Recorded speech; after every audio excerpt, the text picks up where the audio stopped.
Welcome to Sense and Sika, the podcast, season 2, episode 6. Did you miss me? It's been a whole week without a new episode, but I'm back. And we're talking about serious business today. Today's topic is all about decisions from the top.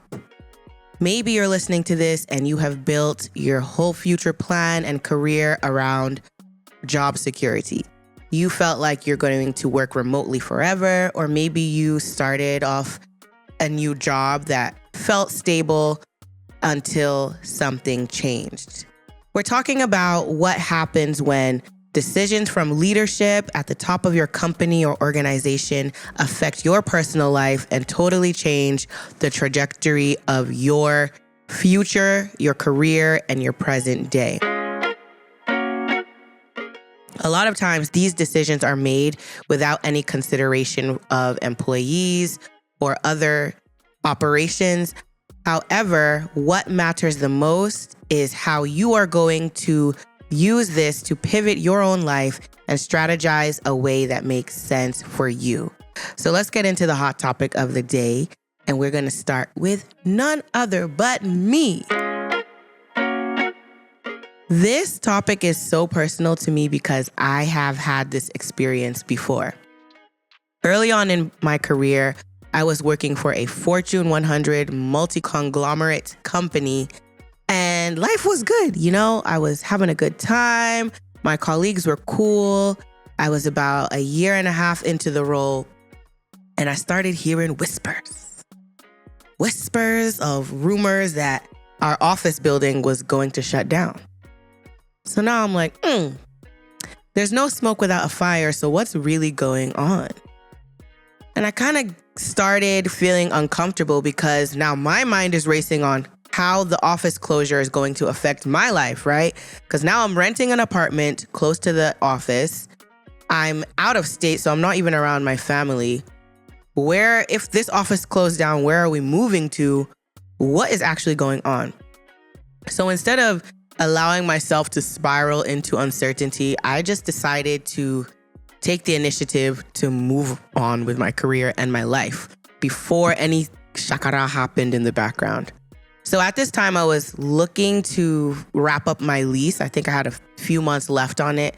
So in my mind, I'm like, okay, let me just move to a new role so that I can control what seems like is going to be the inevitable. Lo and behold, long story short, I ended up moving to a new office. I moved states again, but this time it was on my own terms, right? So initially I had moved for the job, and now you're telling me that the office might be closing. So now I have to figure out what I'm going to do again. So I moved jobs, I moved offices, I moved to a new state. Within a couple of months of me starting this new job, official notice came that the office that I was previously in is officially closing. Some people were laid off with this closure. They wanted to consolidate the company to one central hub in the US, which was the new office that I had chosen to move to with my new role. And there were a lot of tears, confusion. It was kind of chaotic because some people decided to work from that office because it was close to their home. You know, their kids went to school around the corner. It just made sense for their life. And now the rug has been pulled from under them. Now, at this time in my life, I was single. I didn't have a baby. I didn't have a husband. So I was ready to go at a moment's notice. But now that I have those things, I can't imagine how stressed I would feel if I was in that same situation as some of my older colleagues were at the time. So some of them were forced to quit because they couldn't figure out a new job, and the new commute to the next state over just didn't make sense for their life and for their family. So they were forced to take severance and figure out a new job within a couple of months' notice. Mind you, this is after staying at this job for 8, 9, 10, 15 plus years. These are the things that happen when companies are just focused on their profit and loss statements, and they have to make decisions that make sense for them and their vision. And it may not necessarily align with you and your life. So in this scenario, I was just happy that I was able to move ahead of the storm of the office closure, but it also put a lot of pressure on me and made me move with this sense of urgency. Like, wow, just one policy change can totally revamp your life in a way that is so unexpected. So you always have to have a plan for your life and be ready to move if things don't align to the vision that you have for your life, or if they don't align in favor of you and your goals. So if you're in a situation like this, or it's happened to you before where a decision was made by management, I'm going to give you some tips on how to navigate some of these changes that can really throw you off, but these will help you so much. Number one is to accept that one decision can truly change everything. Whether it is a new CEO, a new company policy, your reality and your career can change overnight. I was recently watching this video of a woman who was married to a nurse. Her husband loves his job. He was in the nursing home role for over 4 years. He had no issues. He loved it. Suddenly, they get a new manager in the nursing home, and the manager starts causing a lot of chaos amongst the other nurses. Essentially, the manager reoffered them employment and was requiring them to re-sign their contract, which now states that every nurse has to work 2 overnight shifts per month. However, that doesn't work for everyone. What if you don't have childcare, or if you're a single mother? You can't just leave your kids all by themselves. This caused a lot of confusion and chaos, and it's something that didn't work for her and her husband's family as well, because he never had to work night shift in over 4 years. And now you get one new director, one new manager, and everything is changed, and they're forcing you to sign on the dotted lines. That's very stressful. So because he took this job and knew that I like this job because I don't have to work nights, especially at this point in my career, I have children, I have a family, I'm able to be at home at night. He was able to really sit down and have a conversation with his wife and say that, look, I'm going to look for a new job elsewhere because I took this job under the guise that I will not have a night shift, and now it's like we're being forced to do that. So he made the decision to leave the nursing home. And a lot of the other nurses did as well. You have leverage when you know your skill set and you're confident in your skill set. This nurse was able to leave and change direction because he knows that his skills are in demand, and the opportunity presented to him changed, and it wasn't what he thought it was going to be in the long run. It's really important to invest in your skills because they future-proof you from some of these crazy decisions that may not make sense to you but can greatly impact your life.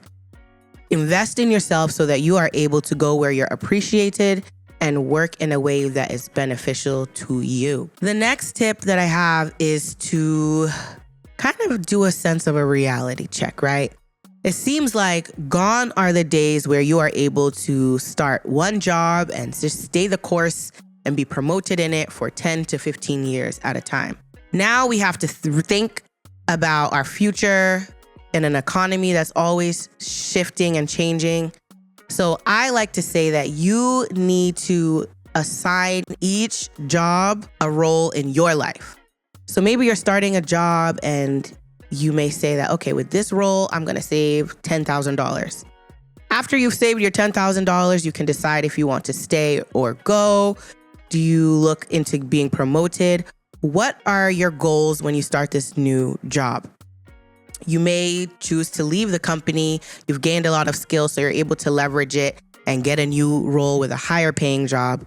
Okay, now that you're in this new job, what role do you want to give this job for your own personal life?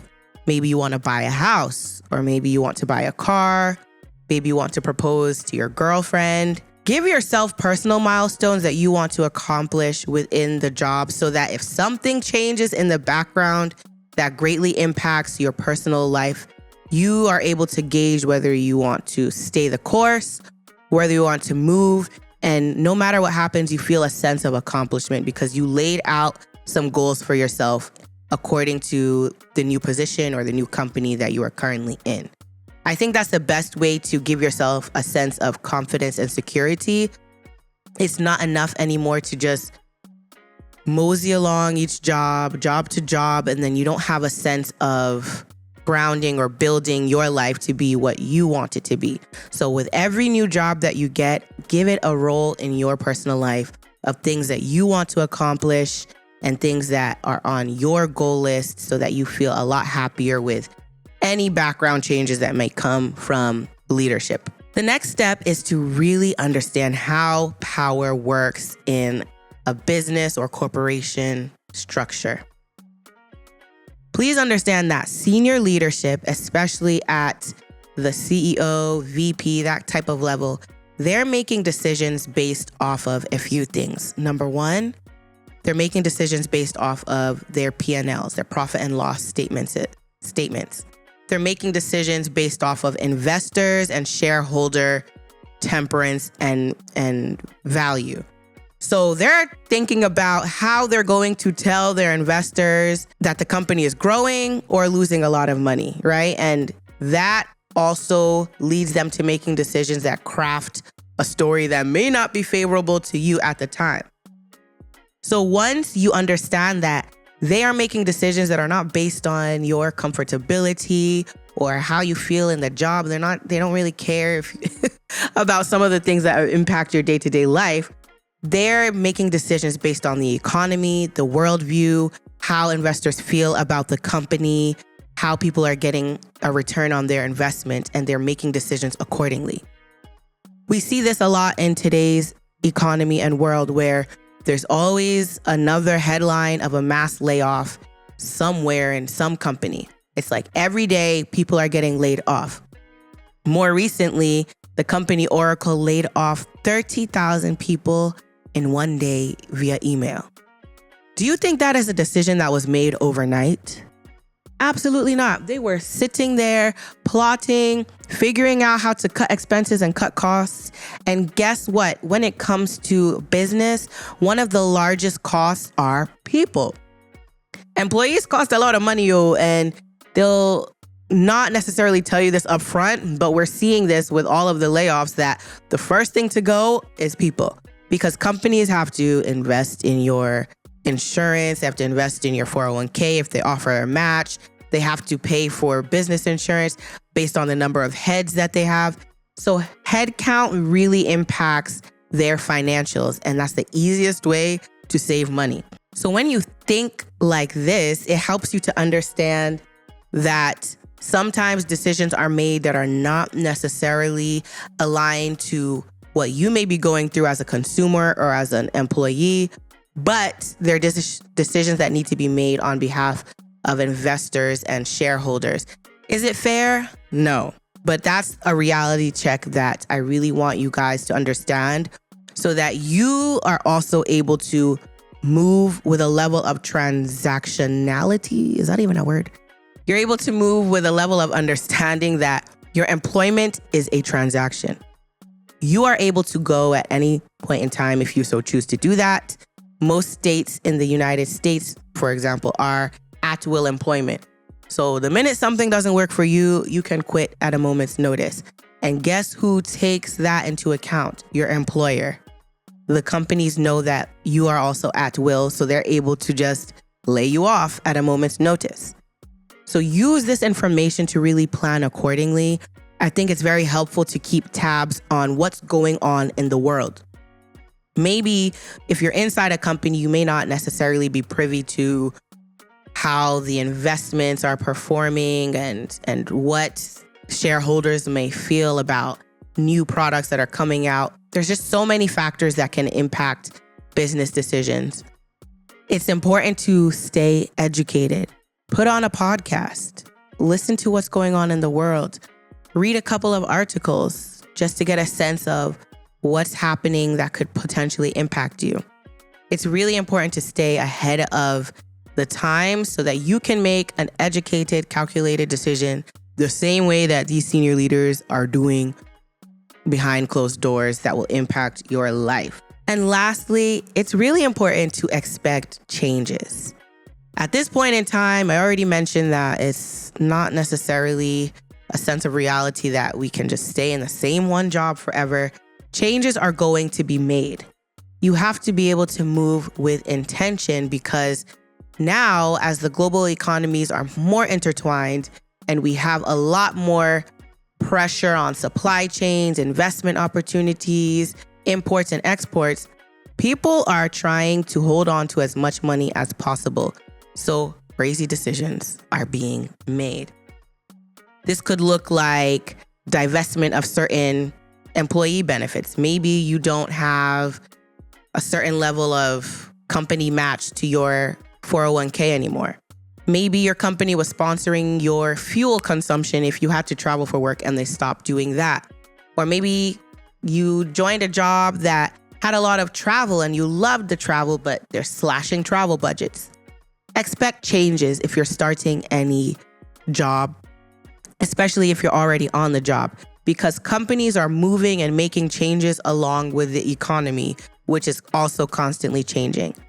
The sooner you understand this, you're able to take more control of your career and your career trajectory, because you understand that you can move in a good way. Maybe you want to move where the money resides, right? You start hearing that healthcare is booming in a certain industry within healthcare, so you want to move into that. Or maybe you're into the beauty industry. You see that there are a lot of influencers and a lot of beauty companies that are booming. So you're able to move because that's a booming portion of the economy right now as well. Stay informed and expect the changes, because there's more to come. There's more changes to be made. But as long as you are confident about your life plans and how each job fits into your life, you are going to be very successful, because you'll cue the signs on when it's time to leave, when it's time to move, when it's time to stay, and you won't miss a beat in the future. I hope this has been very insightful for you. Let's get into the listener letter.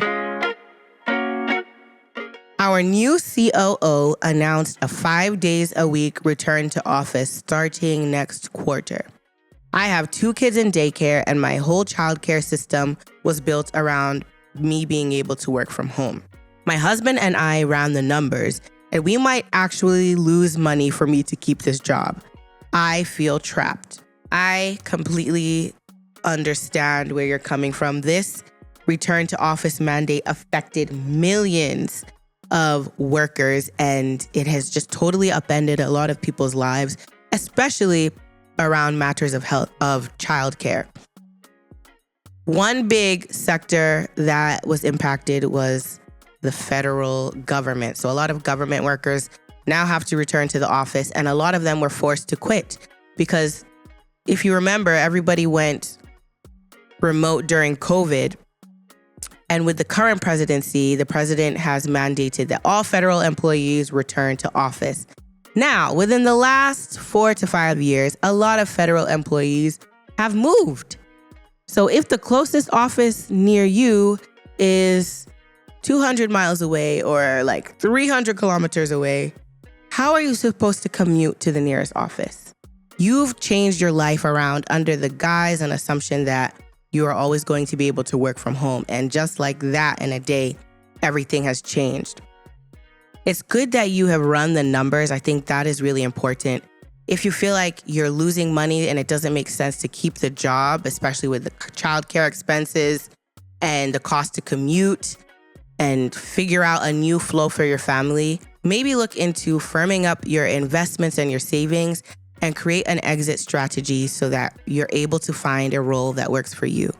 That might look like increasing your investments, increasing your savings aggressively, while simultaneously looking for a new job that works for you and your family so that you're able to remain remote. Also look at what it may look like for you and your family to live off of one income. If your husband is able to cover all the major expenses and bills, including childcare, how does that look for you? Does that give you more wiggle room and time to find a new remote role or to start your own thing?